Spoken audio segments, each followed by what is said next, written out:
Good evening, little masters, and welcome to episode 383 of the Prancing Pony Podcast, where we come back to you now at the turn of the tide. After 7 years in The Lord of the Rings and the appendices, we're moving on to unfinished tales this season. But before we do, it's time to take a break. It's time to take a break. We haven't even started. That's the way I do my studies as an undergrad. Take a break from our studies for some live Q&A. So folks, pull up a bench in the common room and join us. I'm Sara Brown, the Shieldmaiden of Rohan, and I'm here with the man of the West, Alan Sisto. Folks, help us welcome a few of our patrons to join us for our 32nd quarterly Questions After Nightfall. Good grief, is it that many already? I know. It feels like it's just not possible. Now, no matter whether you came to Middle-earth through the books, the films, the TV show, or something else, each of you's welcome here in our common room. The Prancing Pony Podcast continues in our 10th season of reading and talking our way through Middle-earth with conversations, digressions, and even speculations. 10th season, Alan. 10. Yeah, I know. Can you believe it? I mean, it's stunning. We're actually going to hit the 10th anniversary during this season. In February of 26, we'll be celebrating amazing. 10 full years. Not only will we have those conversations, digressions, and speculations, we'll more than likely have a few puns and bad jokes here and there. Always from Alan. But our main purpose is to dive deep into the lore, to discuss the story, our favorite characters, our favorite themes, Tolkien's inspirations, and a whole lot more. And while we take the work seriously, the same can't be said about ourselves. We're just a couple of friends chatting at the pub, and we're really glad you've joined us. And I'm sure you'll be glad you joined as well, especially since tonight it's not just the two of us chatting at the pub. Once a quarter, we do take a break from our read-through and welcome a few of our patrons to join us here in the common room and bring along some of their very best questions. And since that quarter ends in just a couple of days, we figured we'd better start the season with one. We have no idea what they're going to ask us. So as we've done many times before, we're simply going to do the best job we can in answering their questions with whatever resources we have on our shelves and our all too limited brains. Now, as with previous Questions After Nightfall episodes, aside from possible edits for nervous coughs or time spent flipping through pages while we look for an answer, we will be presenting this as it was recorded live. So everything that you hear in the show will have been recorded during this session. No cheating and giving answers later. Honest? Sure. Honest. Can't I? We have had to one time splice in somebody's question because somehow the recording got lost. But other than that, it's always been as it is. That's great. If you'd like to be on one of these with us sometime, join the Fellowship of the Podcast at patreon.com/prancingponypod. Questions After Nightfall episodes are recorded once a quarter, and patrons at the Elrond's Honorarium tier and higher are invited to join. It's just one of the ways that we show our appreciation to those who support the show, giving them the opportunity to join us, make us laugh, make us think, and on, well, several occasions, embarrass us. Now, let's go ahead and get started. Sara, who is up first? Up first is Olivia. Olivia, welcome, or welcome back, I should say. Thank you very much. It's great to be here again. It is great to have you. What exciting question do you have for us to start the season? I've been revising, swatting, desperately trying to prepare for the Oxen Moot pub quiz. In the process, I was rereading some stuff from Book of Lost Tales 1, and I came across one of Tolkien's sort of mythology stories, where he describes or explains how certain things in the real world came to be. My question is, what's your favourite Tolkien mythology in that sense? What the bit where he's explaining how things in this world came to be? Yeah. Oh, there's so many. I mean, the sun and moon, the spherical shape of the earth. There's a lot. I like that question a lot, Olivia. I also wish you luck on the pub quiz. Oh, don't. Because if Alan R is there, or Harm, or Baragond, it's over. All over but the crying. Yeah. All of the above. I'm usually just delighted if I get like 50% of the answers. Sit at their table. That's how I won, actually. I Alan R and Harm, I sat at their table at the 2019 one, I think it was, or no, that 2018. Was a good call. Oh, goodness. My favorite. There's so many.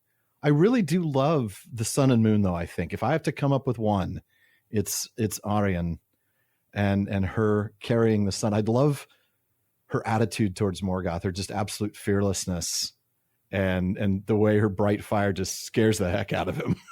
Mm. And the way that mythology explains the sort of odd phases of the moon and the fact that the moon and the sun don't really line up, and we get these sort of, the occasional eclipse, even no less. I think that would probably be the one I would choose, but there's so many. Sara, what about you? I'll get to mine in a second. I just want to jump onto the whole Aryen thing, because Tolkien did mess around with that story quite a bit. And there's some real unpleasant red flag waving ickiness going on for poor Aryen. Yes, that is true. First she gets chased by Moon Guy, who won't take no for an answer. Tolkien goes a little further with what Morgoth decides to do, but we won't touch on that because this is a family show. Yeah, I'm sure we'll get to that. Yeah. Yeah, because we should get to that at some point. We should get to that at some point. But yes, that's a great choice. I'm actually going to go for the shape of the world. And one of the reasons why I really like this is because Tolkien himself wrestled with this after having done it. So he starts off, of course, with the flat world, which is an interesting concept in and of itself, because what happens to the sea? Does it just fall off the edge? What's going on here? So the flat world is a really interesting concept, actually, to try and wrap your head around. And the fact, of course, that there are still people in this primary world who will insist that it is a flat world, despite all of the evidence, is, I'm not going to go there either, because that's a whole other story. Why I like this story is that there comes a point where he decides he really wants to make this world round. Yes. And to do that, it has to be cataclysmic, because you can't just take a flat world and go, oops, we're round now. So I love the fact that he uses the Atlantis myth along with the Noah's Ark stuff, and he just bends the world and twists it until it becomes circular. And I think that's really interesting because, of course, later in life, he starts fussing with that anyway, thinking, well, I shouldn't really have started with the flat world at all. I should have started with the round world. And then he tries to work out what difference that would have made. And of course, that makes a huge difference, because if you've already got a round world, the two trees are useless, because curvature of the earth, you can't have the light hitting absolutely everything all at once. So he gave up, I think, on the rewriting of that, simply because it got him into such a mess that he couldn't write himself out of it. But I love the fact that he was still playing with it, even late in life, trying to work out how he could shape, literally, geographically, physically, all of that, geologically, shape his world. Mm-hmm. And I just think that's really interesting. It shows just how much he wants to make this world continue with that inner consistency of reality, right? Right. The idea that he wants this to be our world, Middle Earth is just several ages ago, but it's our planet. That means he's got to do things to fix that so that we get that inner consistency of reality that he talks about as being so important. And yet, like you said, he struggled and struggled, but he'd kind of written himself into a corner, but that's the problem with a spherical Earth. If he'd written himself in a corner, that would have been easy. Totally different. Yeah. But of course, when he was starting, he's thinking Midgard, isn't he? Yes. And of course, in the Norse myths, Midgard is literally this sort of flat plane of existence in between lots and lots of others, hence Midgard. So he's beginning there and writes that into his mythology. So that's why we get the lamps and the trees and that all works. And then it doesn't work anymore. So, and once you've got the sun and the moon, that kind of demands some kind of circular world. Yeah. And it just works better.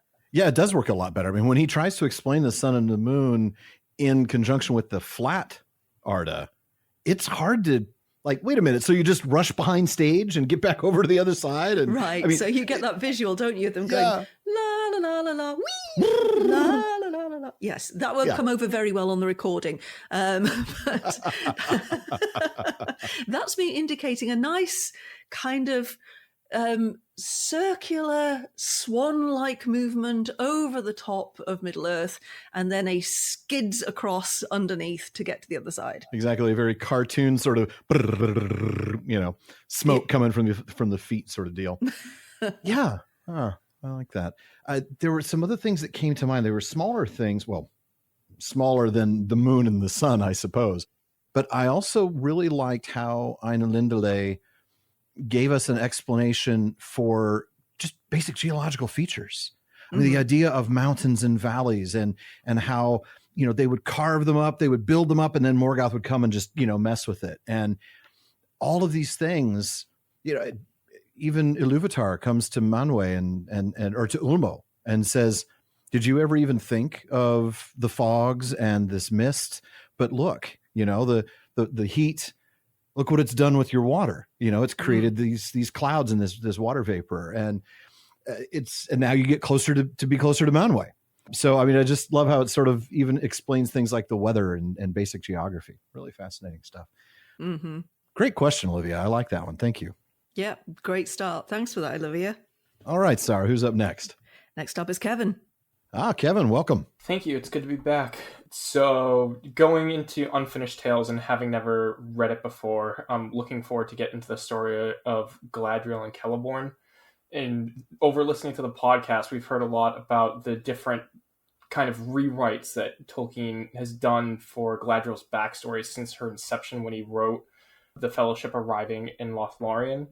And kind of interested to hear your thoughts, both of you, of why he seems so attracted to making her a larger part of the story, because no one can deny she's a fantastic addition to the story and has made especially the kind of different factions of the Noldor more complex, especially in regards to Fëanor and the kinslaying and whatnot. But he seems to have never really settled on what he wanted for the way that she came to Middle-earth, because he had his earlier versions that we see in the published Silmarillion, and then if I'm not mistaken, he had a different version later where her and Celeborn both came over the sea. So just wondering what your thoughts on what about her was so interesting to him. That's an excellent question. And I am going to defer to you, Sara, on this, because James is going to be covering that with me when we get to it in the season. And I want to give you a chance to shine on this, because I know Galadriel is somebody you've taken a close look at, especially with the Rings of Power and everything. So talk to us first. I mean, I'll still throw something in, but I want to hear from you. Sure. Yeah, I'd love to talk about Galadriel. Galadriel is a wonderful example of Tolkien at his retconning best, because he trips over her in Lothlorien, decides that there's going to be this elven woman, if you like, in Lothlorien. And then having created her, of course, he does what he often does, which is put that character to one side and decide he's now going to write the entire backstory for that person and find who she is. So he actually has to decide who she is, having already created her. I mean, he does the same for a few other characters, like Faramir, for example, is the classic one that he trips over Faramir. But with Galadriel, he really seemed to get pulled into who she could be. And he goes for the full powerful effect, drawing on some of the old stories that he used to love to work with anyway, that have these powerful women. She's like a Valkyrie figure, if you like, in that sense. Extraordinarily powerful. A lot of the things that he gives her in terms of her skill set, if we're going to talk about it like that, are Valkyrie skill sets.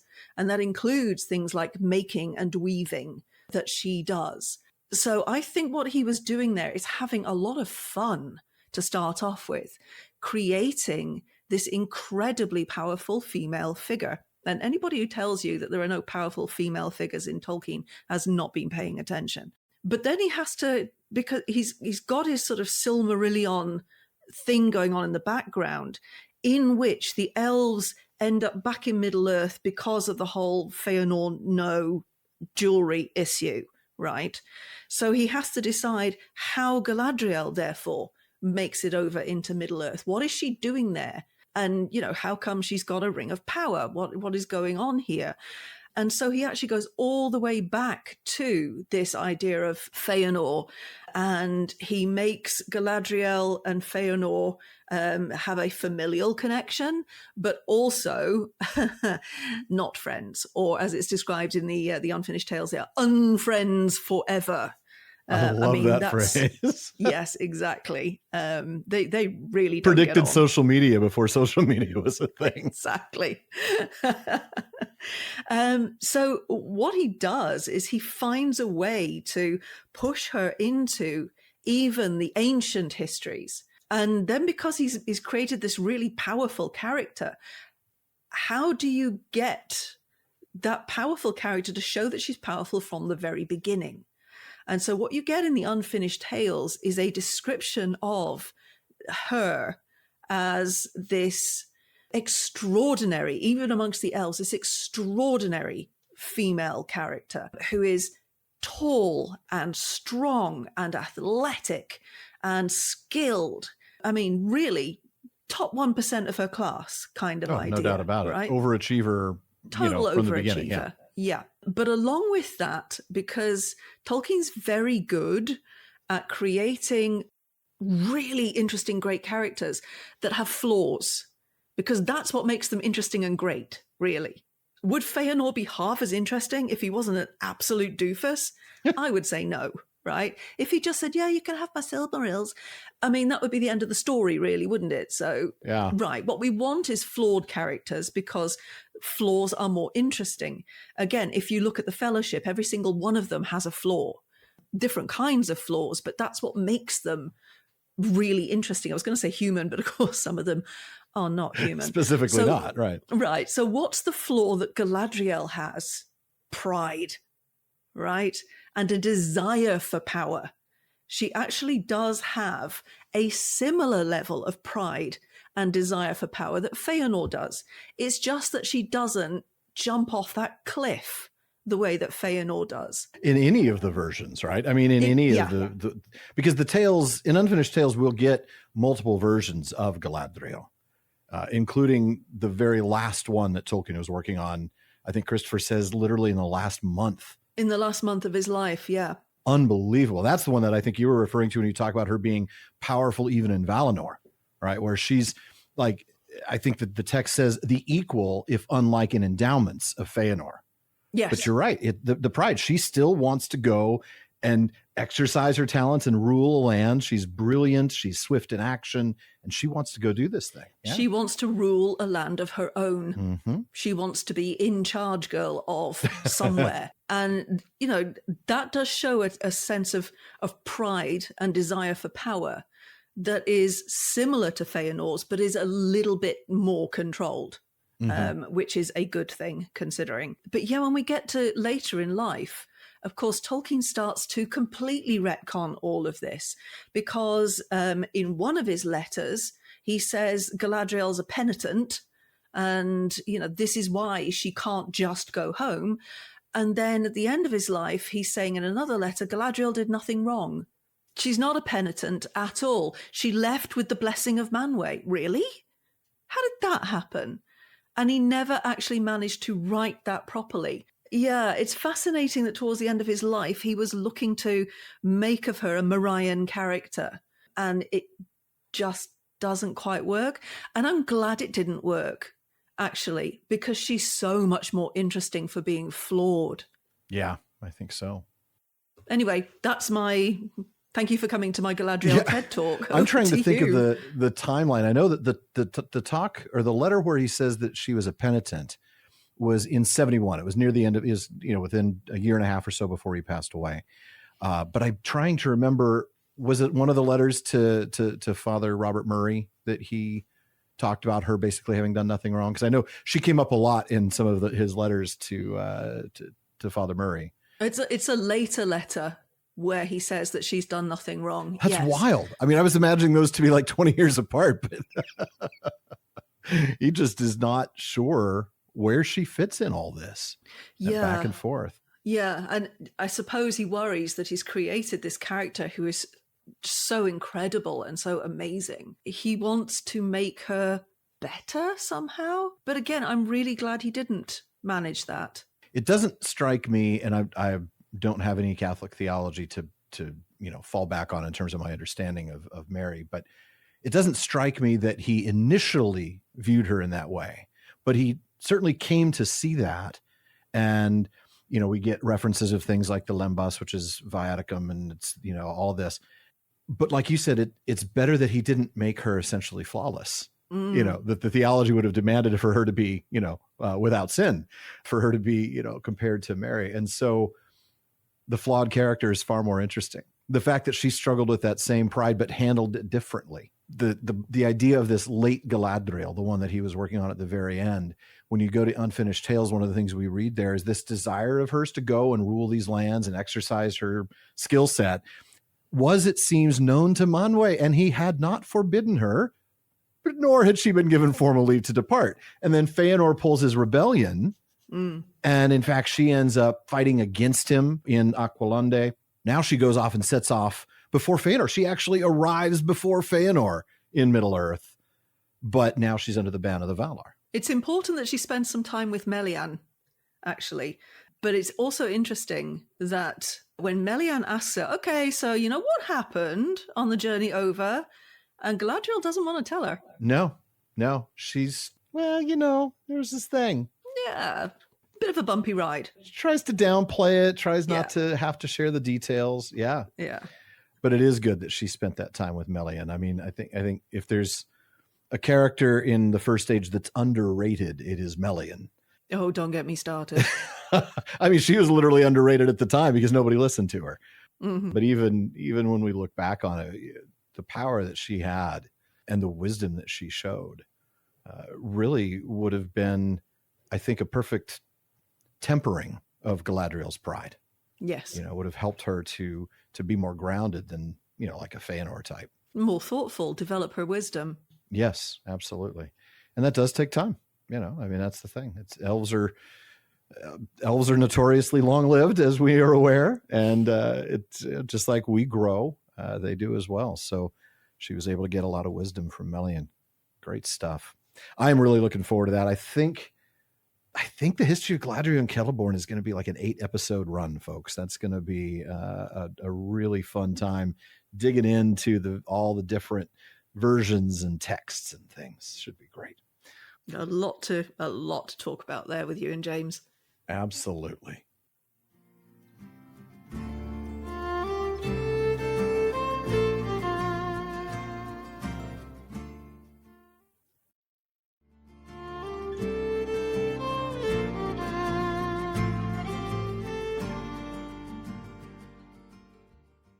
Folks, in just a minute, we'll get back to our incredible listener questions. But before we do, I want to take a minute to thank the amazing community that has grown up around this show. After all, there is a lot more talk going on at the Prancing Pony Podcast than just us. The PPP really does have a warm and welcoming listener community. If you've got questions or just want to talk about how much you love Middle-earth, be sure to check out our common room on Facebook and across all social media. On Facebook, just look for the Prancing Pony Podcast. Yeah, there's a page, but you're going to want to join the group for that great fan community. Absolutely. On Instagram, X, TikTok, Blue Sky, YouTube, basically any platform you can think of. If we're there, we're at Prancing Pony Pod. And you can find our subreddit at r/Prancing Pony Pod. And be sure to check out my daily show, Today's Tolkien Times, on YouTube and all your favorite podcast apps. Get your daily Middle-earth fix with everything from Middle-earth Map Mondays to First Stage Fridays. Check it out at youtube.com/@PrancingPonyPod. All right. Well, let's go ahead and dive back in. We've got some great questions still to come, but we've had a couple that knocked it out of the park already. Sara, who is next up? Next up is Jenny. Jenny, welcome back. Thank you so much. It's such a privilege to be here. It's great to be with you all. I could actually talk about Galadriel all night long, but I'd like to change the subject because I purchased this year what is going to be my reading matter for the rest of my life, the amazing 3-volume set by Skull and Hammond of the collected poems of J.R.R. Tolkien. This is an amazing book. It is. And I'm just scratching the surface of it. And I don't know exactly what question to ask, except maybe just to ask you both, what surprised you most in this book, if you looked at it? And I know, Alan, you skipped over the poetry when you first read The Lord of the Rings. That is that true. right? I no longer commit that sin. I am, I gloriously revel in the poetry, especially the alliterative verse of Rohan, which is sort of my weak spot. Well, the collected poems, it's got everything from Tom Bombadil to the Rohan stuff to Goblin the feet. Anglo-Saxon. Yeah, I mean, it's got the poem that Tolkien doesn't want anybody to read. It's an amazing book, and there's so many different. They've done such an amazing job of tracking the various variations of each poem. It's mind blowing what they've done. It really is. Skull and Hammond have it. I mean, it's a breathtaking work in terms of scope, and it's right up there with all the other work they've done. I mean, you look at their chronology and guide and the detail that they had to go into to get that information and then to organize that information. And that's the thing. They present it in a way where this is a readable book. Like, you can really look at the versions of a poem, see the development and the changes, and you can sometimes lament and be like, oh, it would have been nice if he'd left this in. But now you got to read it, which you never would have done before. And it's just fantastic.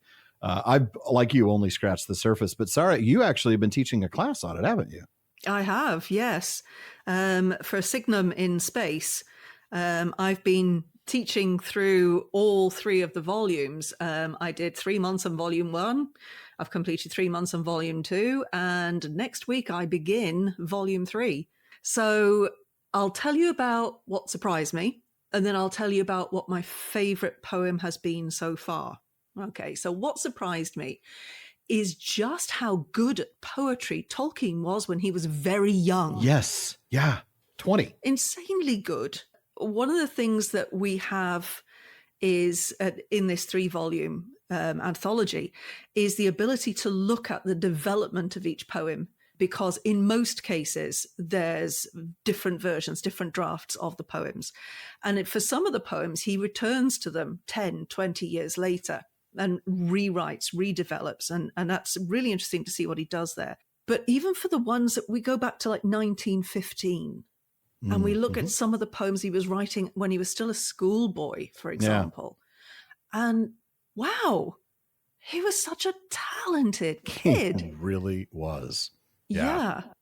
And you can see also that not only does he wish to be a good poet, and he works at it, but he's very widely read as well. And so, he's drawing on his knowledge of verse forms and different poetic techniques, and he's playing with them. He's doing that a lot in the early poems, actually playing with different verse forms and different poetic techniques as he finds his own voice. And then when you move towards like the end of volume 1 into volume 2, you can feel that he is finding his feet as a poet. He's really developing, as experienced as he is now. His poetry becomes just breathtakingly wonderful.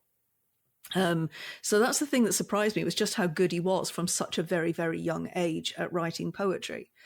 But I'm going to tell you just very briefly about my favorite poem so far. And my favorite poem so far is GBS.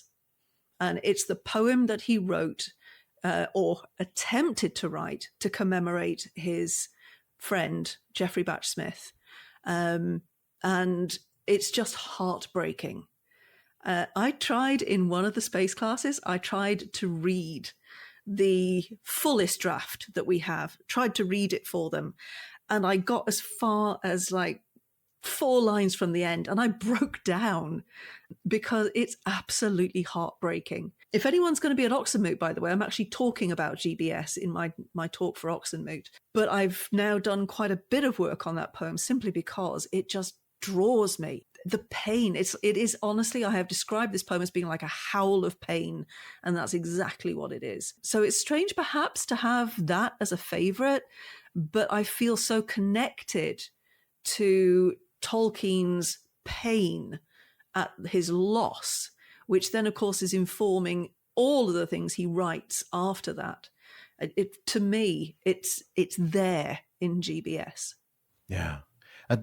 That actually makes me think about how so much of what we read in the legendarium is about loss. Yes, the whole legendarium is about loss. Why it's so moving when we read it. Why, even though I've read it dozens of times, or at least a dozen times.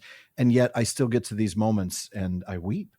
Yes. And it's never going to stop. Every time I read some of those moments, whether it's Boromir or Theoden or whoever it may be, the tears will flow. And it's because Tolkien has this incredible ability to communicate that loss emotionally in a way that speaks to just about every reader. And I think that a poem like GBS shows us that in its rawest form. It does. You know, Tolkien was a man who wasn't afraid to draw on emotion. No. Now, I don't know in real life, was he like stiff upper lip British about it and didn't really emote out loud, if you like? But I do know that in his writing, he was unafraid to have his characters feel and reveal emotions. I mean, you go to the Return of the King and there's so much weeping going on in the Return of the King. Yeah, there is. There's weeping left, right, and center, but this is good. Yeah. Because so much of what's going on there is about loss. All of a sudden, I am put in mind of and I think you were with me when we did the Field of Cormallen. Yes. Oh, I love the Field of Cormallen. What is that line? Something about joy and tears, the very wine of blessedness. And how there's this amazing proximity of sorrow and joy. And you really can't have the one without having experienced the other. And how each makes the other sharper and more poignant and more significant and more impactful. That has turned out to be one of my favorite lines. I mean, I think it's one that I probably didn't catch until maybe a few years ago, maybe a read. But as we got through it in Return of the King, I was just like, ooh, that hits hard. Yeah. So good. I think the Field of Cormallen is one of the most underrated of the chapters. Oh, it absolutely is. I feel like people are so emotionally drained after Mount Doom. Understandably so, that they're sort of like, read fast to get to Aragorn getting the kingship. And they tend to forget the beauty of Field of Cormallen. Jenny. I just wanted to reiterate that for me, reading the poetry sort of went right to the heart of all that in the whole of the work. And it was just so revelatory to me to feel that close to Tolkien himself without some of the times the whole mythology and everything gets in between me and Tolkien, but in the poetry, even if it's about mythological or whatever, it's very close. You're right. It does feel a lot more intimate than prose, most of the time. Yeah. And unlike you, Alan, I always read all the poetry. Well, you're better than I am. As Jenny, a 9-year-old, the only one I couldn't read was the elegies for Boromir. That's the only part of the Lord of the Rings I got stuck at first reading, age 9. I couldn't get past that, and there are reasons. But I didn't like Boromir, and I didn't know why everybody was so sad he died. I'm sorry. Well, you were 9, it's totally understandable. So I skipped all that, and I went on. But I've since revisited those poems, and they are incredible. They're rich, yeah. And I love the tradition that it shows, right? That Gondor has a tradition of these sort of improvised verses. Maybe there's some stock lines that you can draw on, but the idea is these were verses that were composed on the spot, and it's just a wonderful, rich tradition. But I want to go back before we go to the next question. I know we need to keep doing that. I wanted to read that paragraph in Field of Cormallen because I feel like it really touches on all those points we made about poetry and how it brings those emotions to the fore. So this is after, the bard has said, I'm going to sing to you of Frodo of the 9 Fingers and the Ring of Doom. And Sam is like, oh, my wishes have come true. And all the host laughed and wept. And in the midst of their merriment and tears, the clear voice of the minstrel rose like silver and gold, and all men were hushed. And he sang to them, now in the elven tongue, now in the speech of the West, until their hearts, wounded with sweet words, overflowed, and their joy was like swords. And they passed in thought out to regions where pain and delight flow together, and tears are the very wine of blessedness. You'll excuse me for a minute. I mean, such an emotive, beautiful. Isn't it? Yeah. That paragraph has really become one of my favorites, just swiftly, But there's poetry even in his prose, isn't there? When you read something like that, the musicality, the alliteration, all of that.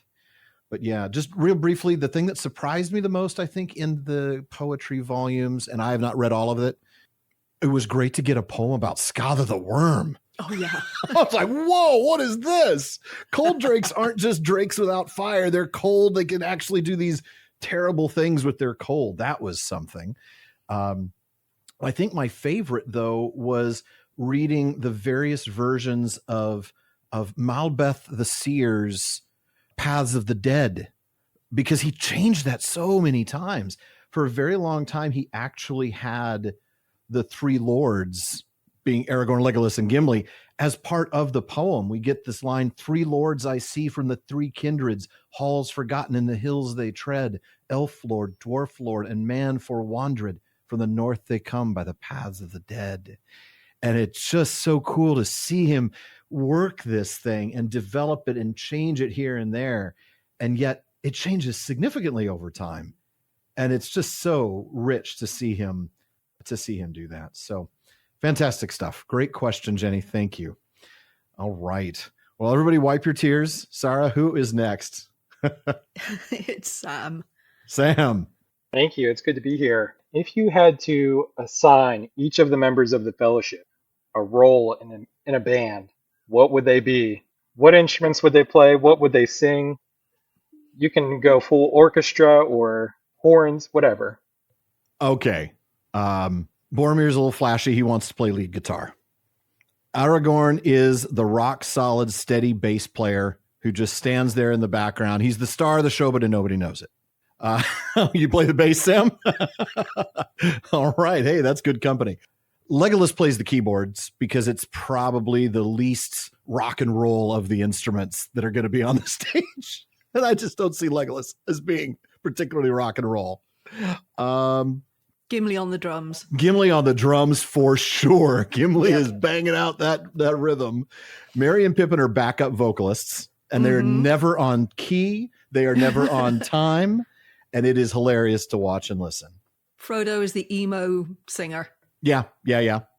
Absolutely. Sam is the roadie because someone's got to be in charge. Sam's of running. those idiots. Sam's at the board. He's the one, running the sound and making sure everything sounds good. Sam piped in chat Legolas on rude harp.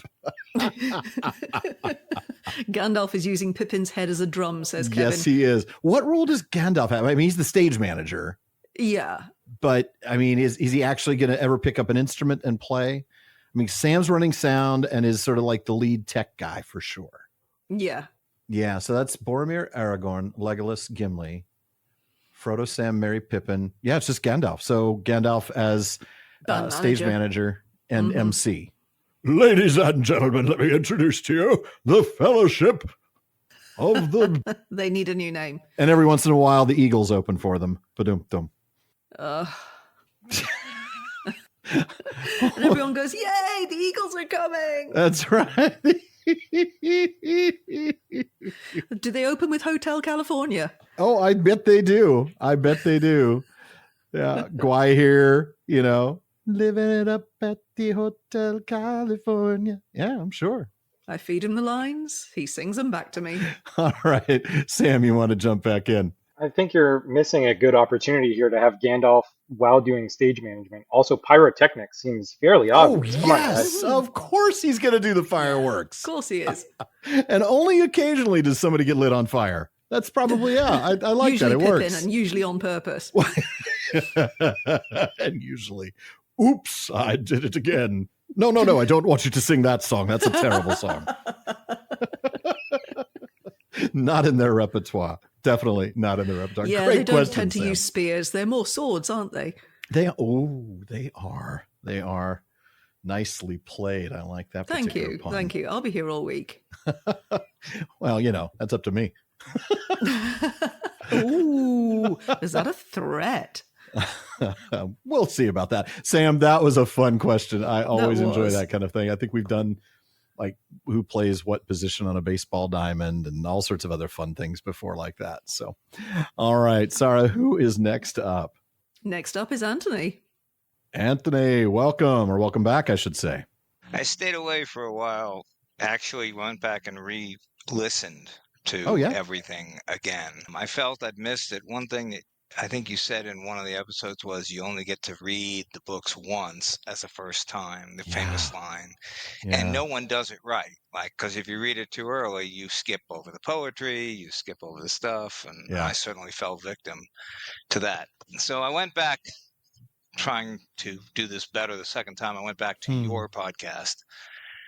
And I've been plotting through. And in episode 125, that's the one where you reviewed the Tolkien movie. So, not a particularly great movie. You gave it a 3. I was with you. The one question that I would love you to apply your years of wisdom and learnings to. We know that Father Christmas was written by Tolkien for his children and to make every other dad feel inadequate. Oh, yeah, absolutely that. Yeah. 100%. Okay, so we all get that. And then we also understand that The Hobbit was written starting point of a children's story, and they grew. The question is why? Why do you write this? Why do you write The Lord of the Rings? And here's what I need you to consider. You may write The Lord of the Rings. It's a great book. Wonderful. You'll sell some copies, but you're not going to sell any of the Silmarillion. It's not going to happen. You know it. You basically force feed it on your publisher. You're never going to get anybody to buy all this text. And why would you write the appendices if you were writing a book that you were trying to sell copies of? So the question is, why? I think he was writing a gospel. I think he was writing a gospel to say, look, if you're small, you can still accomplish great things. If you are humble and do things without pride or avarice and do things because they're meaningful and because you care about others, you, against impossible odds, can do something that no one else could do. And when you take that and you go forward and you say, what's the most published book in the world, in world history? It's the Bible. But what was the author of the 20th century? It was Tolkien, according to Shippey and Garth and every poll that could be taken. You end up with this belief that he was writing for an audience that he was trying to take farther. That is a good question. And it's a fun question because I think we can look into everything from the letters to some of the things he's written in the prologue to see what he's said, but also maybe try to read between the lines a little bit, Sara, because I do think Tolkien answered that question with some clarity in some moments, even if his answers changed in different ways or reflected different facets is the way I would prefer to think about it. I think first I go to like the prologue. I think it's the prologue. Maybe it's the introduction to the second edition. Yeah, it is. It's in the foreword to the second edition. He says that his prime motive was as the desire of a tale teller to try his hand at a really long story that would hold the attention of readers, but also do these other things, right? Amuse them, delight them, and at times excite them or deeply move them. Certainly we've talked today about how deeply moved we've been by his work. And I think you've touched on that a little bit with this idea. I don't know that he was consciously trying to do that. Certainly C.S. Lewis was very consciously trying to, write a book that was amoral, and that was, I shouldn't say amoral. That makes it sound like I'm saying not moral. Amoral. He was trying to write a tale of morality. And Lewis made that very clear because it was an allegory, Tolkien, on the other hand, cordial dislike of allegory in all its forms ever since he was old enough to figure out what it was. Again, we have to take that with a grain of salt because he's also really good at writing allegory, so he couldn't have hated it all that much. I mean, one just needs to read the stuff that he writes on Beowulf and the Tower, or one just needs to read Leaf by Niggle or even Smith of Wootton Major, and you can sort of start to see that he's pretty phenomenal at allegory. But I do feel like for him, he's writing it because he's been asked for a sequel. I mean, there's the very blatant sort of practical answer is The Hobbit has sold well. People want more Hobbits. I want to bring in my legendarium. I'm probably not going to get the Silmarillion published. In fact, that whole deal that with Milton Waldman fell through. So I'm back at Allen and Unwin, and I understand I'm only going to get the Lord of the Rings out now. But I'm going to tell these stories, which is why Aragorn sings about Beren and Luthien. It's why he wrote the appendices, right? He desperately wanted to get all of these tales in. He lamented so many times about how much he had to cut from the appendices. He was just, I want to do more. There's so much more I want to put in here. In a way, I wish I hadn't done this at all because it's so short, it's not going to satisfy anybody. Thankfully, he's wrong. We were able to get an entire season of episodes out of it, and it was fantastic. But he wanted to get that material in. So it's a combination of the practical, I need to write a sequel because it's going to feed my family. I want to bring in my mythology. So I'm going to connect my mythology to this story that I originally wrote that had nothing to do with my mythology, that only had little bits and pieces poke through, like the unnamed Thranduil, right? The king of the woodland realm in The Hobbit. That was Thingol. I mean, that was Thingol in Tolkien's mind as he's writing The Hobbit, but he's like, oh, I can't be Thingol because it's first age, third age. But, we're going to try these connections. The Silmaril and the Arkenstone. Is the Arkenstone a Silmaril? Of course it's not. But also, of course it is. It is an Eorknunstone. That's the Old English word for Arkenstone that means sacred stone, and it's a Silmaril. So there's all sorts of things that poked their heads through, but not the legendarium itself, like not the actual story that he wanted to tell. So he wants to tell that story. He's been aching to tell that story by the time The Lord of the Rings comes out for 40 years almost. So I think it's a combination of those things. Got to write a sequel, want to pour out this story, and what he says in the prologue or the foreword, that my desire here was to try my hand at a really long tale that people would enjoy. And, he even acknowledges, look, I may not have done this all that well. There are going to be people who have found it boring, absurd, or contemptible. That's fine. I have similar opinions of what they like to read. I love that. But I feel like that's probably the broad answer. I don't know if that's the answer you're looking for. I can't always promise I can give the answer you're looking for, but I do feel like that's going to cover a lot of bases. Sara, what other reasons might he have written what he did? Tolkien was human. Because he was human, he had many reasons, and he drew on all of them for writing whatever he was writing. Yes, would he have preferred to have put out the Silmarillion? Yeah, probably. Would he have preferred to put out the Silmarillion and the Lord of the Rings together? 100%. But of course, by the time he realized that they weren't going to publish the Silmarillion, he'd already written the Lord of the Rings. So let's just remember that there is that timeline. 100% correct, Alan, is that he started writing the Lord of the Rings because his publishers said, please, can you write Hobbit #2? That was 100% the reason, because the Hobbit sold so well, he started getting interestingly sized checks from his publishers. And he was an impoverished professor who wasn't paid all that much and had a sizable family. So, yeah, the royalty checks coming in were really, really helping.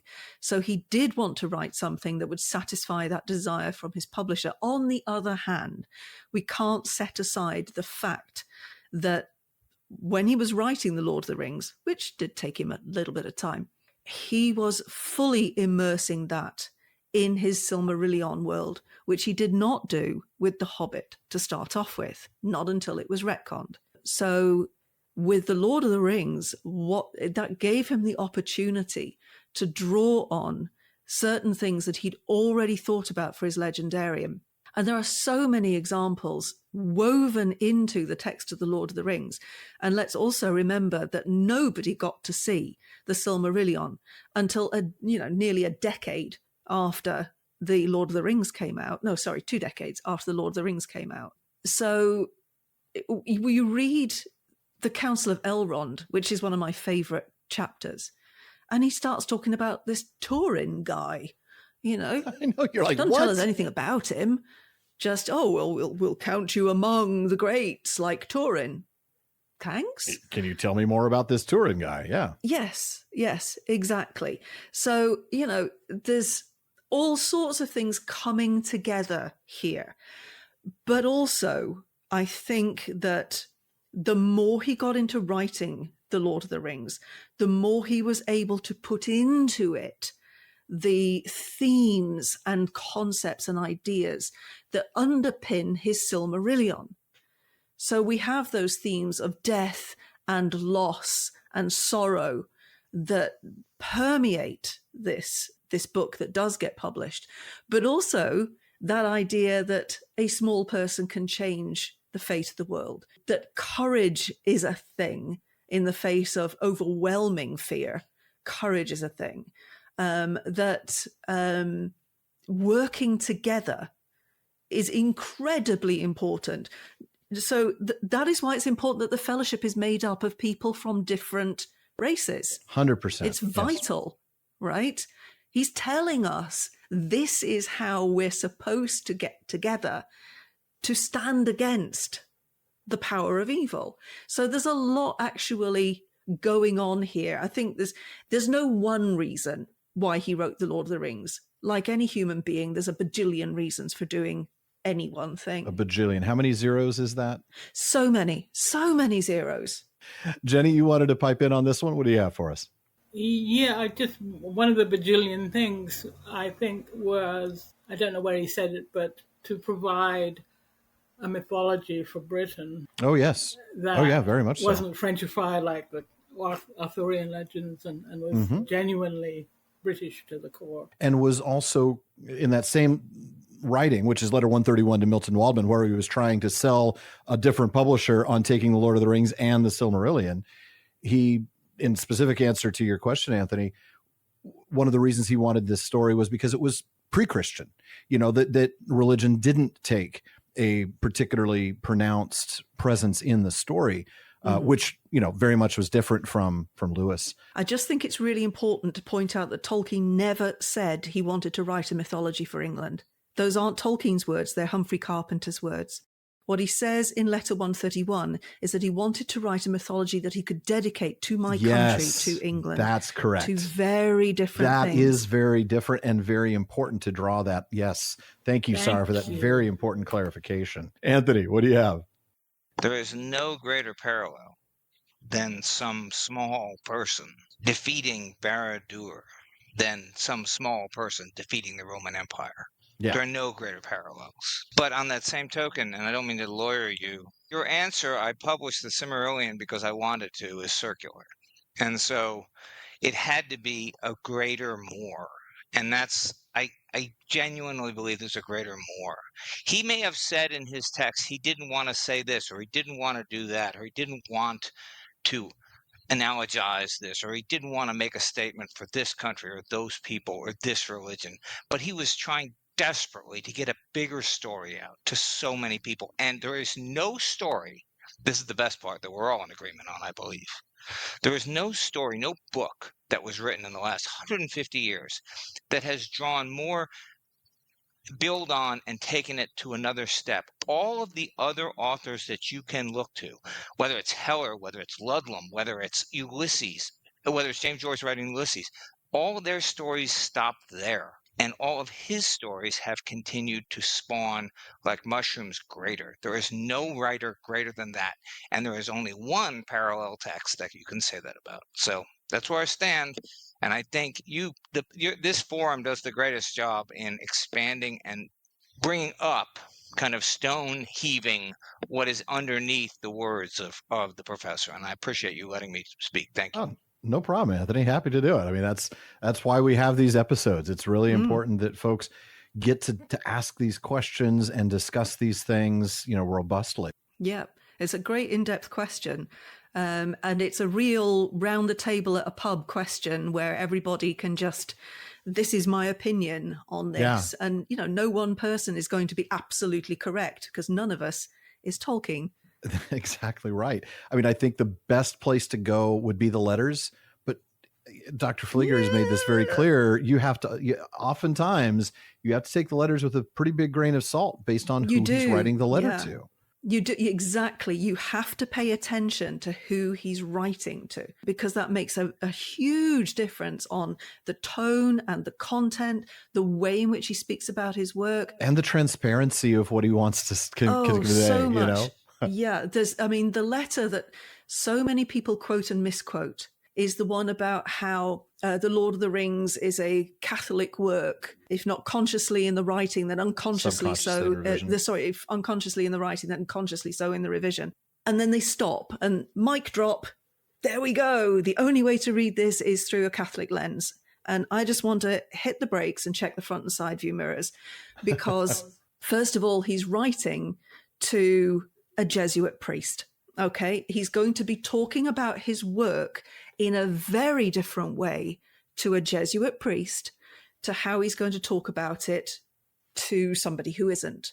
And he goes on to say so much more about his work and about any spirituality within the work that if you just select a quote like that and put a border around it and go, there you go, there's my proof, then all you've proved is that you haven't read all the rest of the letters. That's right. All you've proved is you can cherry pick the letters like anybody else. Yeah. And the letters really are cherry pickable. I mean, he does say very different things to very different people at very different times, which is why I really encourage reading the entirety of the letters, taking them all into scope and kind of getting a more holistic image and understanding of what Tolkien thought and said. Yes. Yeah. Yes. And remembering that he's a human being. Yes. Who said one thing in 1930 something and something totally different in 1950 something because people change their minds. They do indeed. They they think differently 20 years later. This happens. Nobody is going to sit here and go that Tolkien's belief system had absolutely zero impact on his writing of The Lord of the Rings. That would be insane. And what it was in 1917 is exactly what it was in 1956. No. Yeah. No, of course not. not. That cannot be, can it? It's a great question. It really does give us an opportunity to explore and discuss and have some fun with it. Sara, who is up next? Okay. So up next is Erica. Erica, welcome back. My question is, because I play Lord of the Rings online, and I was grinding through the Mordor, and my thought process is after the ring was destroyed, and you have all the, about Gondor being replenished, and did Tolkien ever have anything for Mordor? Was it recreated? Green things grow? I'm trying to remember the exact location of the text on that. There is some stuff about what Aragorn did in his kingship, later on in his reign. I think that's actually in Appendix A. Because there are areas of Mordor that are where they grow the food and where there is water, and it's all done by slaves, and he frees the slaves. He does free the slaves, yeah. Yeah. In The Steward and the King, we read that the king pardoned the Easterlings that had given themselves up and sent them away free, and he made peace with the peoples of Harad, and the slaves of Mordor he released and gave to them all the lands about Lake Nurnen to be their own. So that would be the southern portion of Mordor that's probably still got a breadbasket, so to speak, because he did have to feed the orcs and he couldn't feed them on the ash of the Gorgoroth plain. So that's the thing that I was thinking of from the text. I do know that in the section under Éomer in Appendix A3, we read a little bit because, of course, he and Aragorn hung out for a while, which, it must have been odd for Éomer to watch his friend who was already like 50 years older than him not age, and for Éomer to then die of old age before Aragorn did. Yeah, that's got to be irritating. It's got to be like, man, I don't get it. What are you using for your skin, LSR? I mean, we read about that in Appendix A3. In Éomer's day in the Mark, men had peace who wished for it. People increased both in the dales and the plains, and their horses multiplied. Going, though, on to sort of their stuff together. For though Sauron had passed, the hatreds and evils that he bred had not died, and the king of the West, Aragorn, had many enemies to subdue before the white tree could grow in peace. And wherever King Elessar went with war, King Éomer went with him. And beyond the Sea of Rhûn, and on the far fields of the south, the thunder of the cavalry of the Mark was heard, and the white horse upon green flew in many winds until Éomer grew old. So that doesn't say specifically about Mordor, but it talks about beyond the Sea of Rhûn. It talks about the fields of the south. So again, we're at least covering where the Easterlings and the Southrons would be. But yeah, the rest of Mordor had been given to these former slaves. The northern portion around the plain of Gorgoroth, I'm not sure anybody would want that. I mean, it'll be fertile land in the future, with all that volcanic activity. But you'd need Samwise the Great Gardener, I think, on that one. one. You really would. Yeah, that's a very good point. And a heck of a lot of fertilizer. That is a good question, though, Erica. And that's the thing about Lotro or Lord of the Rings Online that I really enjoy is as you explore the online world, it does bring up questions about like, ooh, what happened here? You know, and oftentimes you're presented with a story of what happened there and they're just filling in the blanks because that's what they have to do. But I like situations like that where you can like, well, let's see what the actual text has to say. Aha, it's been given to the slaves. Is it Shadow of Mordor or Shadow of War is a video game that sort of strongly hints at that as well. You get into the sort of the greener part of Mordor and there are slaves there. And you know, eventually those are the ones who must inherit the land, who Aragorn gives that region to. In the chat, though, I have to say, Anthony in Texas says that Aragorn sent Raiders fan there in full garb, figuring they'd fit right in. That's, thank you very much. Yeah, probably not entirely a stretch. I think Neil has made a sports reference again. Everybody makes the sports references except you. Well, okay, no, not really. Just a couple of us. All right, Sara. Well, who is up next? Next up is Neil. Neil, welcome, sir. Noswaith Alan and Sara, or in English. Good evening, Alan and Sara. I thought it fitting to greet you in Cymraeg or Welsh, as the flag of Wales bears a dragon, and my question is about these creations of Morgoth after the death of Smaug. You went into some detail about dragons in your recent deep dive into Durin's folk, but primarily about those in the past. In episode 370, however, it was mentioned that, quote, Sauron's forces, possibly including dragons, could have swept through Eriador and even wiped out Rivendell, unquote, during the War of the Rings, if not for the success of the quest for Erebor. So, how many still existed, and are they did they continue into the Fourth Age? The Olkenvar, thank you very much. Great question. Throw a really hard question our way. And we get to talk about Dregoch. Yeah. The red dragon. All right.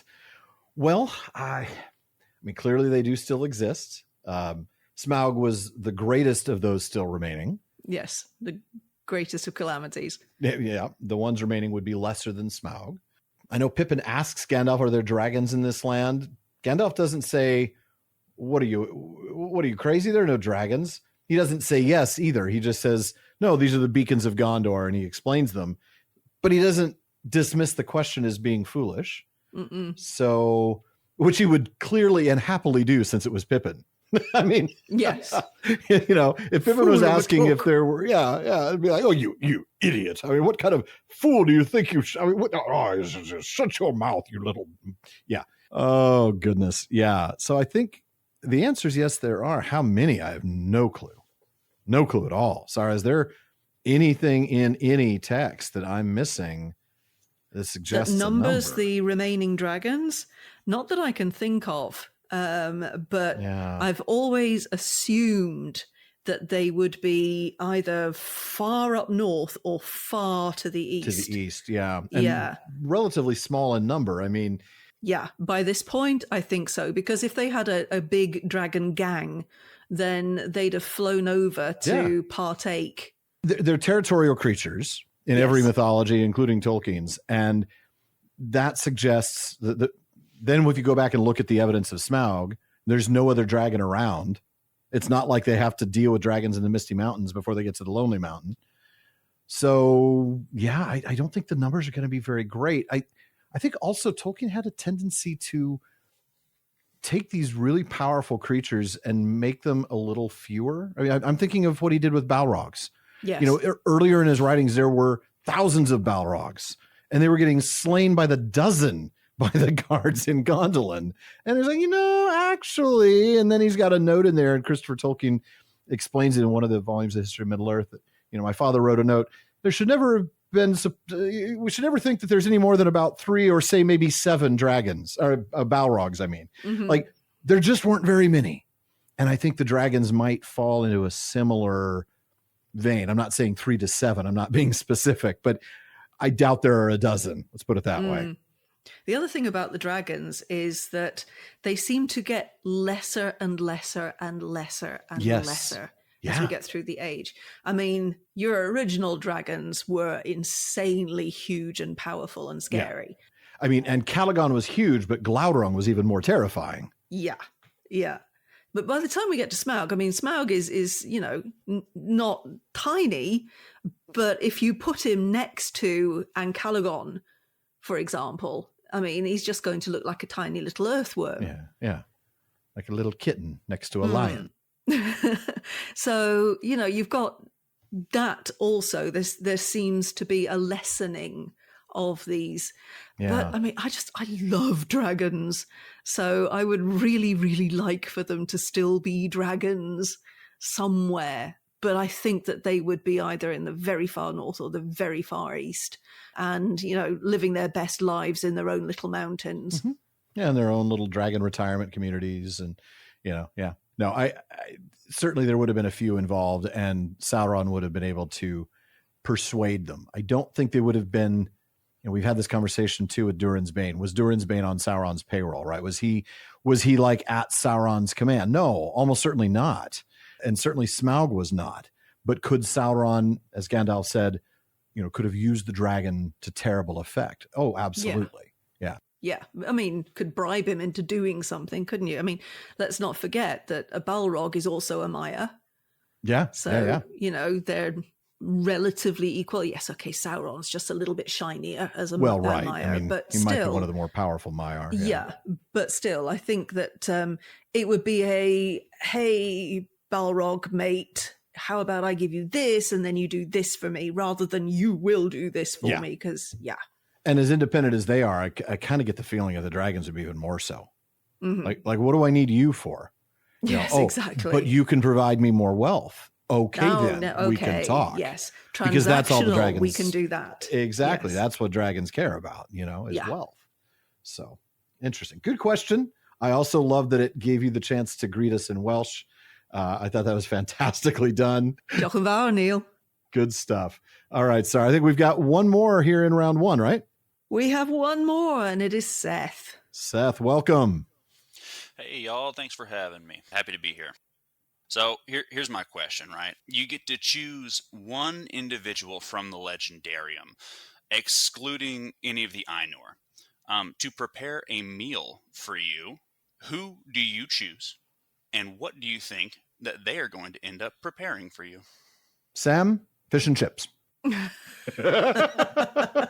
Yes. I'm perfectly happy with that. Oh, man. Okay. I'm going to choose Gildor and Glorian. Ooh. Let's think about the food that those elves provided right there at the beginning of the Fellowship of the Ring. And as a vegetarian, I can only say whatever Gildor put out, I think that would be pretty dashed good. I think it really would. And it's going to be accompanied by some fantastic drink. Yeah, well, yes. I wouldn't mind a little sip of Miravor, but it's the wine that they have with the beautiful white bread and all there would have been fruits and all sorts of lovely, wonderful, fresh things. So, yes, you can keep your nasty chips. I mean, Pippin even says the bread tastes almost as good as it did last night. So, this is some fantastic stuff. Yeah, that's not a bad call. I think Gildor and Glorian would be a good one. Oh, man, there are others that come to mind, but what would they serve me? I mean, Melian apparently would do a good line in Lembas. Yeah, but she's an Ainu, so we can't include couldn't pick her. Per the question. Otherwise, I think Melian would have been my answer. I don't know what she would have made, but I would, first of all, listen to her. That's really what it boils down to. Yes, that would be good. Yeah. But I deliberately did not want to go for a female character because I wasn't going to assume that it would be a woman making the food.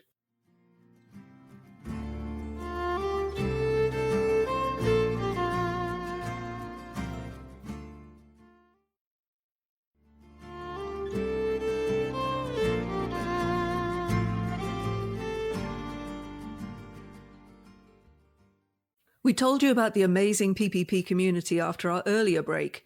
If you're a part of that community and want to enjoy something even more special, come join the Fellowship of the Podcast on Patreon. You get to be in the best Discord community around, one that includes host hangouts and even live episode recordings. And folks, your support there is honestly what enables me to work full-time doing all of the shows. The PPP, Today's Tolkien Times, Rings of Power Wrap-Up, and my streaming show, The PPP Plays. And when you join, you get things like episode postscripts, you can get ad-free episodes, free merch, and more. And you can join these Questions After Nightfall episodes, or even appear as a guest in the North Wing. Go to patreon.com/prancingponypod to show your support and join the Fellowship of the Podcast. And don't forget to rate and review on Apple Podcasts and Spotify. And please recommend us to your friends. And I don't know if you all knew this, but you can do that directly on Spotify now. You can literally just share the show with your friends. All right, Sara, let's get back to this. Who do we have up to begin round 2? Okay, so beginning round 2 is Anthony. All right, welcome back. Good to be back. I have a simpler question now, going back to the episode that dealt with the reproductive qualities and quantities of dwarves. We did the math, and it didn't look good for extinction, yeah. I took some issue with it, and I did some math on my side, but I'm not a mathematician, as you know. I don't have those capabilities. But Sara took great pride in the fact that there were dwarf women who chose not to be married, which made sense to me then, makes sense to me now. And I don't really understand, because I'm not that smart, the origin story of dwarves to begin with. But no creator, whoever it may be, would have created a species that is both has a gestation period of 100 years or more, and then 2, well, that is cool. A propensity for war. Like, well, we're going to get out there, and you're 25, and you're going to be dead by 30, and it takes 100 years to make you. Well, we'll be out of business in like one generation. So with that backdrop, I think we need to revisit dwarf reproduction and numerosity, because there has to be a better answer. Because again, as I said, I'm leaving in the hands of whatever creator made them, made of the mountain, as I understand, made of the earth, made differently. And I think that was very important in recent episodes when you talked about the origin, what they cared about, what they were sourced with, what they were concerned with, because their embodiment and why the rings affected them this way as opposed to that way. I think we need to figure out what it is that dwarf reproduction can't be as oblique that they would die out inevitably, because one, they would have such a poor cycle, and 2, they love to go to war. Well, we are kind of stuck with what the author gave us. Well, that is the problem. I mean, we could do better if it was our book. I think maybe it's because it was Aulë that created them. I mean, I think there might be a little bit of that to it, that he didn't necessarily have the same foresight that Ilúvatar would have had, and that did have when it came to the children of Ilúvatar. But aside from that, which I don't think Tolkien actually considered it particularly strongly, it's just a matter of Tolkien not running the numbers on that. Yeah, we definitely would have to have a much higher birth rate, or the dwarves will go extinct within a handful of generations. The math doesn't math, as you pointed out. I mean, heck, it doesn't even math with the first generation. If you've only got 7 dwarf lords and 6 of them are married, and they're all married. You don't have any single dwarves of those 6 women that were created to be the mates of all the dwarf lords except for Durin. And they only have, I mean, they're not going to reproduce enough to populate one mountain, let alone the entire Misty Mountain range. But overlooking that, just kind of glossing that over, assuming that we have these large numbers and that for some reason, their demographics changed. Yeah, we're just, like you said, Sara, we're stuck with what the author gave us. Exactly. Yeah. I mean, it's absolutely not my insistence that the Dwarven women often chose not to get married and have kids. It's Tolkien's insistence that they often chose not to get married or have kids. And it was his insistence that they don't have very many children, Exactly. Yeah. But I think what he was trying to do was create a race where there's not, they're not in huge numbers anyway, and they are secretive and they are hidden. And I think he was trying to create a kind of mystery around them and all that sort of thing. And that's just fine. Yeah. But his mathematics does not work out. And that is the fault of the author right there. I wonder, we talked before about elves in the Fourth Age and the fading, right? Mm-hmm. That's part of their nature, and that's part of what's going to happen to the elves. We don't necessarily read about what's going to happen to the dwarves, but this very well could be that they're going to die out because there are no dwarves. This is prehistory, right? Exactly. Which means once upon a time, there were elves and dwarves, etc. Yes. But they aren't anymore. The elves Yeah. fade, the dwarves die out. Right. They just don't repopulate fast enough. I also think, though, there's in the question, Anthony, that you asked, you were talking about them going to war all the time. I think they're particularly tough. I mean, like, I can imagine that they go to war and their injury rate may still be very high, but I doubt their fatality rate is particularly high. I don't know that a lot of them get killed in battles. I mean, obviously they did at the Battle of Nandahirion that we talked about when we did those episodes, but I feel like that was almost the exception rather than the rule, in the sense that dwarves are tough. Khazad-i-Manu. But that particular battle certainly wiped out most of Durin's, most of the line of Durin's folk. But yeah, they were intentionally made that way by Aulë, right? Yes. Made to endure. He made them when Melkor still ruled Middle Earth, and they were supposed to be able to bear up under that, which is also another explanation of why they don't really give one whit about the rings. It doesn't affect them that way. They're gone now. Though, Neil, no, they're not painted and sold as garden ornaments. That's shame. Shame. Where's my shame gif? It's very clever, though. Thank you. All right, Sara, who is up next? Okay, so our second person in this second round is Kevin. All right, Kevin, welcome back again. Thank you. So we all know that Glorfindel, couldn't break the legions of Mordor himself, as stated, I think, by either Gandalf or Elrond in Book 2, which is why they had to, go on a stealth mission. But, I feel like maybe if they got the High King of the Noldor to come back and, lead the front line, it may have been a bit more successful. But I gotta ask, Sauron beat Fingolf on who's coming out on top there? Oh, I mean, you look at that fight with Fingolfin and Morgoth, and it's pretty impressive for, a child of Ilúvatar to stand up against, the most powerful of the Valar. I think he was he was described as, because Feanor was the mightiest in craft, but I think Fingolfin was the strongest, the most steadfast, and the most valiant. That is how he is described.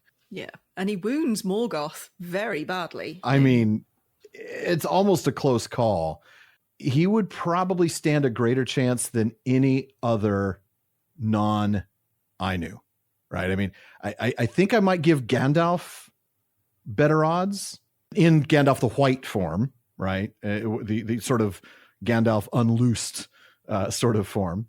But I think Fingolfin, I think he'd have a chance. I actually do. Yeah. Question. Does Sauron have his ring? Oh, yeah, because then all bets are off. That's a very good question, Sara. So now we have to ask this question of you. Does Sauron, in this hypothetical where Fingolfin's facing off against him, does Sauron have his ring? Is this Sauron's second age, like around the time of the Siege of Barad-dûr, or is this Sauron peak third age as he's attacking Gondor? I know the way I phrased the question originally made it sound more third age, but I think because of the absence of the ring, I think we can safely assume Fingolfin kind of steamrolls Sauron in the third age without as much effort. But I'm more curious about second age, because when you look at, Gil-galad and Elendil, they're both great warriors in their own respect, but that's, Morroquendi elf and a Númenorian who, well, despite being a superhuman, the Calaquendi, especially the Noldor who came over the Helcarax, they were built different, They were built different. That is a fair way to put it. Yeah. I mean, it's like, Galadriel's of the same, that's her uncle. So it's, I think if anybody had a chance of beating Sauron in a straight up 1v1, it probably. Well, I mean, that's the thing. Gil-galad and Elendil did defeat him. I mean, they couldn't have killed him. He was going to always, revert to his, non-corporeal form, but they did defeat him long enough for Isildur to take the ring. So yeah, I mean, given that, do I think Fingolfin could have done it in a one-on-one? Yes. It wouldn't have been able to kill him because of the nature of an Ainu. I wonder now about Sauron in his peak first stage, back when he was running Tolan Gaurhoth, for instance, or, when he was the lieutenant of Morgoth. That would have been another really interesting fight, because he still could take multiple shapes at that point. You look at his fight with Luthien and how he changed form, and before she was like, you're going to have to completely disembody yourself and go back, or we're going to kill you. I think Fingolfin would have been able to absolutely do that. Yeah, there's no doubt about it. In the Second Age, First Age, don't know, but I think so, because Luthien and Huon certainly were able to put him down, and Fingolfin's even more powerful than that. Yeah, he's a pretty mighty elf. Let's be honest. He's about as bad as they get. Yeah. Mm-hmm. Yep. Fingolfin, bad to the bone. He comes in, he's challenging Morgoth, right? And you hear the dun dun dun dun dun dun dun dun dun. Morgoth's like, wait a minute. What do you mean? Craven? Nobody calls me chicken. Oh, great stuff. Good question. I really like that. Great question. All right. Well, Sara, who do we have still here in the second round? We have Seth. Seth. Yeah, all right. Glad to be back. So y'all were talking a little bit earlier about some passages and poems that draws on the emotions, and Tolkien does such a great job of that. So what are some life lessons, or a life lesson that you've picked up from the legendarium and that you carry with you on a day-to-day basis even? Ooh, I like that question a lot, Seth. I hope that everybody listening to this, before they hear my answer or Sara's answer, really stops to think, what's your answer, listeners? What's your answer to that? Because I feel like if you're not taking something away from this that you can apply in your day-to-day life, you're missing out. But man, wow, there's a lot. I mean, I think, Sara, I'm going to let you go first, not because I don't have an answer, but because I have a feeling yours is going to be profound. I want to hear it. I've spoken before about my affinity for Éowyn and what she endures, because as somebody who has endured depression and anxiety, and still receives treatment for it and works my way through it, and some days are fine and some days not so much. Aulë and Toluva, they shall come again. Yes. I love Sometimes that line. You have to remember, yes, it does get better. Tomorrow is better. Today might be a little bit poopy, but tomorrow it will be better. And that even when you feel like you are right down the bottom of that hole, that actually it's that hole, you can climb out of it. You can. Yeah. And you just need to put one foot in front of the other. Day shall come again. Oh, I love that. I mean, everybody who knows me at all and who's listened to this show for, a half dozen episodes knows that Hurin's cry of Aulë and Toluva is my peak moment, certainly in First Age, especially when you realize, he's saying this, it's not going to come again for him for a long, long time. You talk about a day being pretty poopy. He spent how many years sitting on a chair, forced to watch as Morgoth tormented his family. Mm-hmm. And in the meantime, Maeglin's like, you had a chair? Or Maedhros, I should say. Maedhros like, you had a chair? But yeah, it's that reminder that no matter how dark it gets, the only choice is to see that there is still hope. I mean, that's what the eucatastrophe is. It's not hope in a thing that's certain. It's hope in a thing that isn't certain and may not happen, or it may happen to somebody else. It just might not happen to you, and for Hurin, I said it didn't come for years and years. Arguably, it never comes at all. I mean, he's released. He's a broken man. It's really not until he encounters Melian, after he's tossed the Nauglamir at their feet and be like, here in payment of my, fostering my, and she's like, you're angry at the wrong person. This is not where you want to leave this. That's when it finally breaks. And he finally day has come again for him, and it's too late. I mean, he it's essentially the end of his life at that point. Endure, and hope. Yeah. I think for anyone who has felt despair, and despair is right down the bottom of that hole. Boy, isn't it? If you felt despair and you're the other side of that, then you can remember that you're the other side of that. And if you start to feel that, or if you feel it again, then you can remind yourself that you were the other side of that at some point. There's so many things that I've learned from Tolkien's work. It means so much to me. It has pulled me out of that hole on more than one occasion. And yes, in my life, I can look back at a time when I felt utter despair. And I'm the other side of that. And I don't know if it made me stronger, it made me different. And now when I have a bad day, I do remember this is a bad day. I'm allowed to feel that it's a bad day. I don't have to berate myself for the fact that this is a bad day. But I can also remember that it doesn't last forever. Might do for Hurin, but not for me.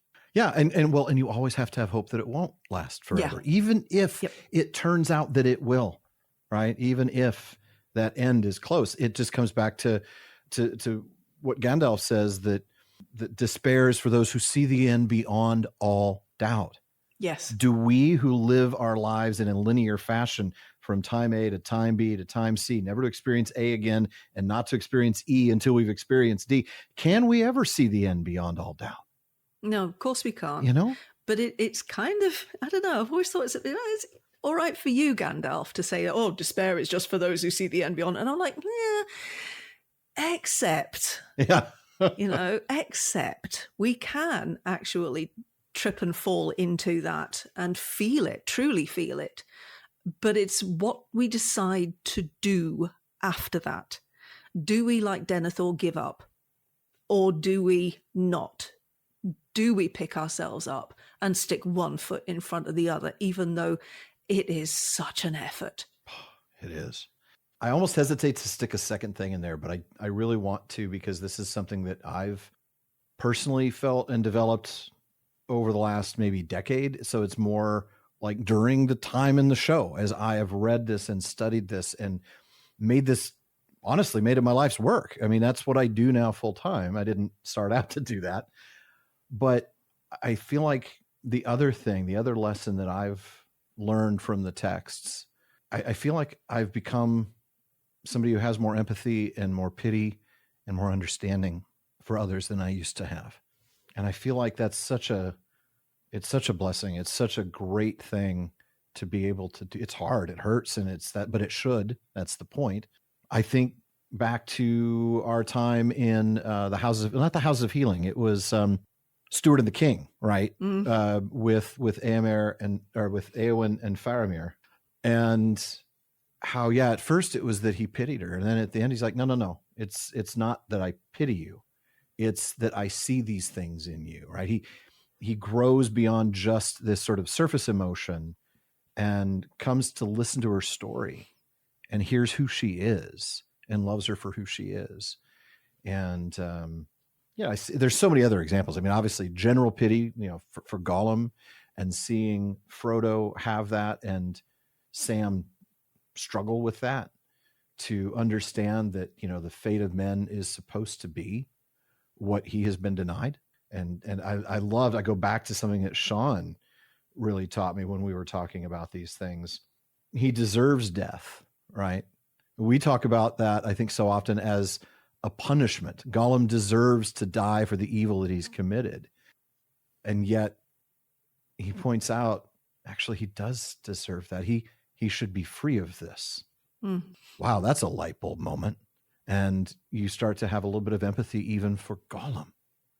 Because if you don't have some empathy for Smeagol, at least, I think you're reading it wrong, So I think that's the second lesson I've certainly learned and taken to heart.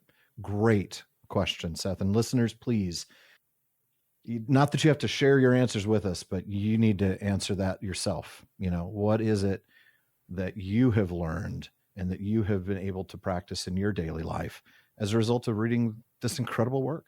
Fantastic question. Great. Sara, question. I think we have time for one or maybe two more questions if the first one's short. What do we have? Okay, well, next up is Jenny. Jenny, welcome back. Yeah, well, actually, this question sort of piggybacks on that, because my question is about the orcs. And are they redeemable in this world? And is there in Tolkien's world such a thing as a good orc? Or could there be a heroic orc or a noble orc? I'm thinking that when the tower of Barad-dûr falls, there's this wonderful description of the enemies being totally without will anymore. And so are the orcs then, is their very nature just to reflect the will of Sauron? Or do they have any autonomy? Now I'm thinking also of the little conversation that Shagrat and Gorbag, you bet. They have this little conversation about what they're going to do. Somewhere. But what are they going to do? They're going to set up shop and rob people. I mean, they're still orcs. Yeah. But when Aragorn says that the slaves will be free and the slaves of Sauron are now free, does that include orcs? Or the Gondorians and the men of Rohan go around just hunting orcs all the time? Yeah, it's essentially like a orc genocide. It's a very good question, Jenny, and I can only say that we don't know because Tolkien didn't know. He wrestled with that to the end of his life. He knew that his original origin story about them being twisted elves was problematic. I can't get around that because the elves are immortal creatures. Their spirits live as long as the planet of Arda. I mean, he knew that was a problem. So then he started trying to look at other solutions. Okay, maybe they're twisted men. But boy, this is a question that can never be answered with what we have. But I certainly want to hear what Sara has to say on it. I agree, and it's a problem. It is, isn't it? But Tolkien recognized it as a problem. Yeah. Could we ever have a heroic orc is a really interesting question. Yeah, that angle of it is something I hadn't considered. Yes, yeah, that's a fantastic question, because even heroism is immensely subjective, and it's really, it has to be contextualized, because what would be a hero to an orc, right? What would other orcs look for heroism amongst other orcs? I suspect it might be a different type of heroism to what humans would look for, to what hobbits would look for, elves would look for. So heroism is a very cultural kind of idea. And even within a same culture, it changes. I think of the heroism of Boromir, which is a martial heroism. And, he dies saving Merry and Pippin. Yeah. But then I think of the heroism of Faramir, the humility to say, if I found this thing by the side of the road and I, who love Gondor, who loves the White City, if I alone could save her, I wouldn't. Yeah. That's a totally different kind of heroism. So what makes a heroic orc? Right. And Frodo's heroism is something totally different again. Absolutely. Sam's ultimate heroism. Self-sacrifice. Yeah. Yeah. I mean, my hunch when you ask, like, what would an orc look for? What would an orc think of as a heroic orc? Overthrowing the next level up, right? Like orcs are slaves. Orcs are enslaved. They are constantly under threat of, punishment and death, and simply living free is the biggest dream that Gorbag and Shagrat can come up with. Living free to still be highwaymen, but that would be awesome for them. And if they were to be able to do that, they would be heroes to everybody else. Or to quote Firefly, big damn heroes, sir. I mean, that's what they would be. And see me soar, or is it too soon to say that one? Yeah, it's that's a tough one. Free the orcs. Yeah, free the orcs. I mean, that's the thing. What would they be like if they were free? But if they were free, wouldn't they go and try to kill everybody they can get their hands on? I mean, by this point, in the end of the Third Age, are the orcs so far corrupted that they are no longer redeemable? I think Tolkien would have to say there is no point at which a created being could be irredeemable. That was his problem. But their actions are almost always going to be in line with somebody who's irredeemable. They're not going to do good in the moral sense of the word. But I mean, at what point have they ever had any choices? Exactly. I mean, I come back even to sort of the music is as fate to all else, and how much individual responsibility do you put on the elves when they are simply living out the history that was written for them? Men are a different story. We know men have free will, so they have full moral culpability. That's why I get on Turin so much, even if he was cursed, because when he was in Doriath, he wasn't under the power of the curse. But that's a whole nother episode. Orcs, like you said, what choice did they have? Has good ever been modeled for them? Have they ever been told this is good, but we don't do that? Of course not. No. So what moral culpability can we lay on them? I don't know. That's and again, I think this is just another example of those questions that Tolkien's like, wow, I really wrote myself into a corner on this one. What do I do? I mean, evil is still evil, right? I mean, that's a tough one. I don't have any answers beyond that, which is to say I don't have an answer. Mm-hmm. But, we're in great company because neither did Tolkien. Neither did Tolkien. So. And it's a really good question to ponder. I think it really helps us as readers and even as people to think through that question. What would compassion for the orcs look like? Not treating them as something you can just, commit genocide against. Well, right. I mean, now that they're free, you leave them alone unless they commit a crime against you. It's like make them subject to actual laws of Middle-earth as free people. Yeah. Like, okay, you don't know what good is. Let me tell you what good is. And you are now expected to live in this framework.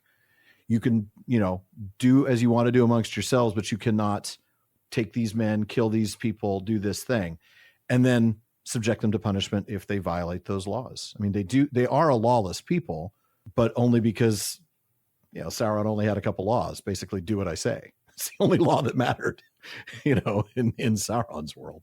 Yeah, that's a fair thing. Basically, you're absolving them of their previous acts. It's sort of like, giving blanket amnesty and a fresh start, but then a clear understanding of what they're allowed and not allowed to do. That would be fair. That would be just. Certainly more so than genocide. I can't imagine Aragorn going around with, orc death squads to kill the last of the orcs that are hiding out somewhere. It just doesn't feel quite like him. All right, Sara, I think we have time for just one more. Who's last up? Last up will be Olivia. Okay, this is probably going to be too long, so I would take any humorous answer to this. Okay, you're asking the right people then. I am not funny. If you exclude this kind of reconstructed Galadriel bit we were talking about earlier, the Valar only ever send one elf back. Why Glorfindel? He's so pretty. He is. He's so pretty.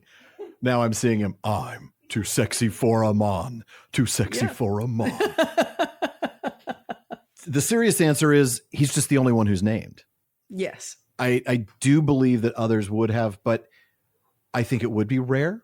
I also think if you're an elf and you're getting your new body, wouldn't you want to be someplace where nothing's going to happen to it? I mean, I'm going to choose to get, reborn and stay in Valinor. Thank you very much. I'm in paradise right now. Yes. Why do I want to go back to that place? Yeah. But got Glorfindel's killed. 0 out of 10 would not do again. Exactly. Yeah. The Yelp review for Middle Earth is pretty awful. Yeah. I do like, though, the idea that he's just simply too good looking, too pretty for Valinor. Yeah, he's shiny. He's pretty. He's all blonde and golden. I mean, he's got bells on his horse, for crying out loud. I know. I mean, come on. How much more can we take? You just know he struts around at Rivendell going, I'm so shiny. I'm so pretty. Little swish of the cloak, Excuse me, how many here have slain a Balrog? No, just that's me what then. I thought. Okay, flick, yes, flick. That's right. Good, fun question. Yeah, that's right. That's right. Yeah. I know who's going to pick what's for dinner tonight. Balrog Slayers, raise your hand. Okay, I get to choose. Yeah. He's always pulling up. People are like, oh, Glorfindel again. When he's going to stop about that stupid Balrog? You got lucky. Never. He stabbed him with his helmet. Do you think he did that on purpose? He'll tell you he did. Yeah, that's right. Yeah, lucky accident. All right, good stuff. That was fun. And yeah, actually, Kevin points out in the chat that the helmet guy was Ecthelion because I'm mixing and I'm. It's too late in the episode for me, and I am clearly, just losing it a little bit. But yeah, no, Glorfindel was not the spiky helmet. It's 1:15 a.m. here. What's your excuse? Empathy. I'm in your 1:45 right over there. Just 1:15. Yeah, it is. Thank you for that correction, because otherwise that would have gone unsaid and I would have gotten a million emails about how wrong I was. Instead, I'll just get emails about how wrong I was briefly, which, at least I don't have to answer those. That's not so bad. All right. Folks, thank you for joining us for another episode of the Prancing Pony Podcast. Please, please, please come back next week, because that is when Sara and I begin our extended time, and I mean 10 episodes, in the tale of Aldarion and Arendis. Woo! Can't wait. Because it's also known as why premarital counseling might be a good idea. Definitely. Yeah, or maybe divorce would have been a fabulous notion in Earth. Yeah, the Numenorians inventing no-fault divorce might have been a better choice.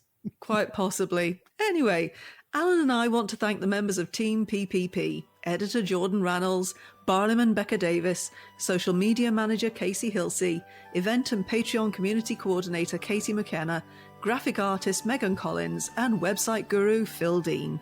Please take a minute to check out the prancingponypodcast.com. That's where you're going to find show notes, outtakes, as well as Prancing Pony ponderings from ye olden days. We are changing vendors for our merch at the moment, but our online storefront should be back soon. You can get all sorts of cool PPP merch, including the amazing chapter art that Megan's been doing for us for 3+ seasons. And that is just stunning work. It is, isn't it? Now, we're all about the books here at the Prancing Pony Podcast, so be sure to also visit our library page. We try to make sure that any book we've mentioned on the show is linked there for you to purchase, and we do get a small amount of compensation when you make your purchase, so thank you for that. Indeed. We also want to thank our patrons at the Kierdance contribution tier.